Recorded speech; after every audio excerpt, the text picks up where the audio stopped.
Hello class and welcome to lesson 4.6, solving applications using logarithms. Today we are going to be exploring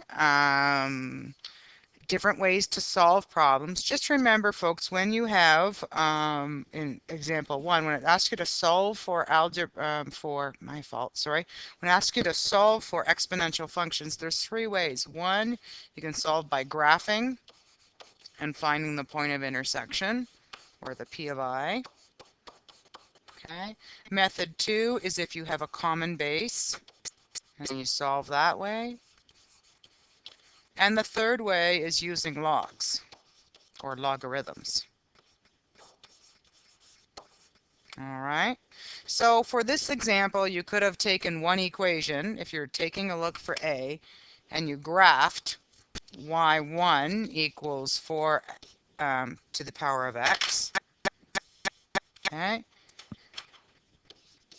And y2 equals the linear line, which is the horizontal line, 56,536. Found the point of intersection. That's one method you could have done. The second method you could have done is taking a look at getting the bases the same. So 4 to the x equals 4 to, my fault, come on computer, please work, please work. Sorry, technical difficulties here. I think we're good now. Let me just see if we can keep going here. It would be 4 to what power? If you keep plugging in your calculator and you can find that that value is 8, okay, then what you know, folks, is that if the bases are the same, therefore the exponents are the same. So therefore, x has to equal 8 because of the philosophy left side equals right side. Now the third example, ladies and gentlemen, is using logarithms. So if we want to do this, remember x equals the log of the product divided by the log of the base. Okay? And I find this is the easiest one out of the 3 when you've got big numbers. Okay? So x equals the product, which is the log of it. So log of 65,536 divided by the log of the base, which is 4. Okay? Plug that in your calculator, ladies and gentlemen, and you will get that x equals 8. Okay, so for the remaining examples, guys, I'm going to use this third type, which is using this third type here, which is using the logarithms.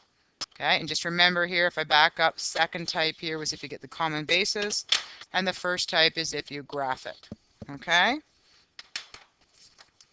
All right, let's try example 2. So if we use the logarithms, it's going to be x equals the log of the product, which is 78,125, divided by the log of the base, which is 5.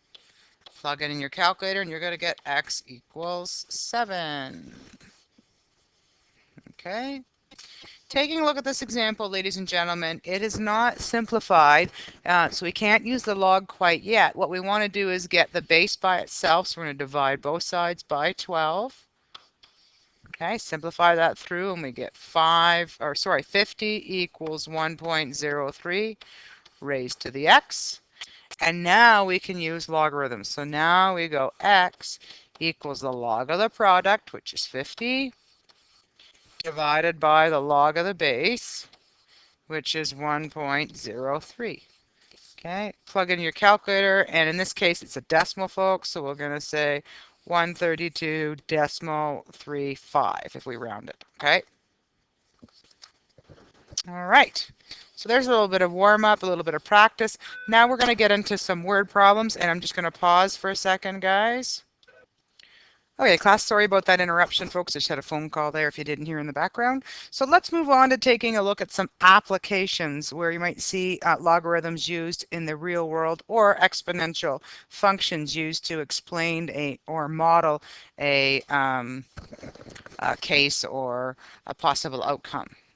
All right, let's take a look here at number 2. The population P in millions, don't forget that when you're dealing with your final answer, of British Columbia can be modeled by the following equation, which is P equals 2.28 times 1.014, all raised to the n, where n is the number of years since 1981.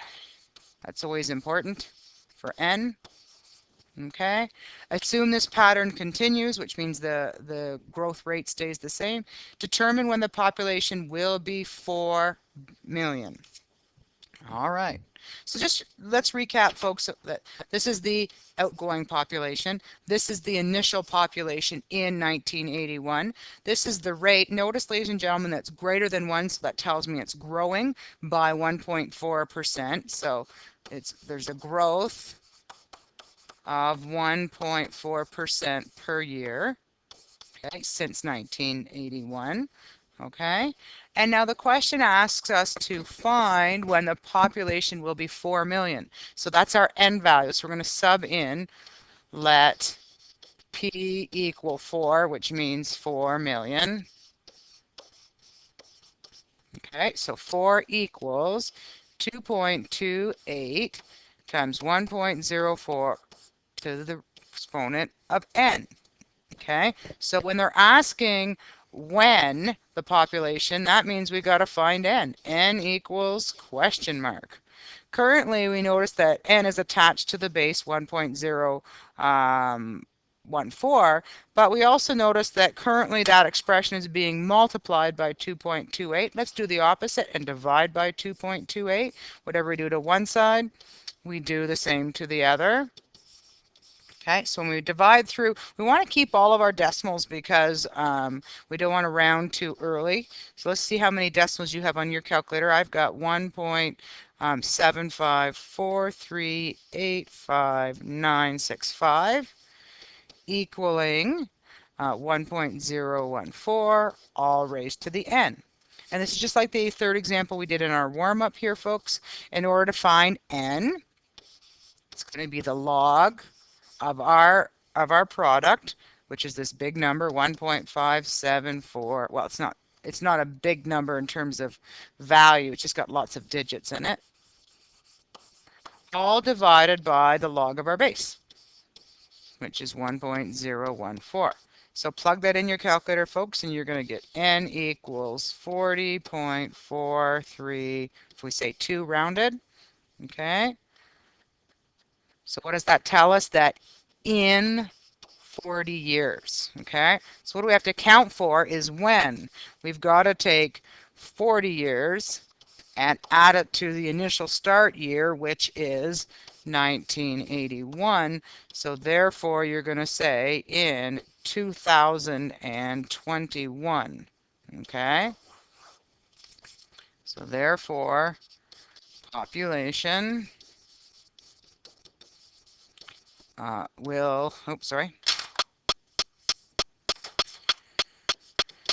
population will be 4 million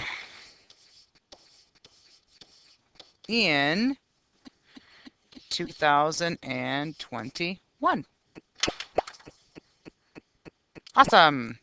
Let's try our next example here, folks. Okay, this is an important one because in life you're going to be doing some investments. You may have to borrow money to do an OSAP loan for college or university, or you might be borrowing money for a mortgage or a car payment, but you may also be investing, you may need to invest money as well for RSPs or RESPs. So investments are something that is a valuable piece of information to know how to do this. Because it'll make you more street smart and save you money in the long run.